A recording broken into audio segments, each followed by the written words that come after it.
We are looking at how to pronounce these name as well as how to say more names, including celebrity names from music, in particular stay-tuned American musician, rapper, singer, songwriter Gnash. Yeah, just ignore the G, not sure why it's there.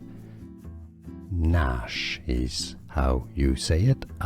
It's also just a verb to strike or grind with the teeth together. Gnash. We are looking at how to pronounce these name as well as how to say more names, including celebrity names from music, in particular stay-tuned American musician, rapper, singer, songwriter Gnash. Yeah, just ignore the G, not sure why it's there.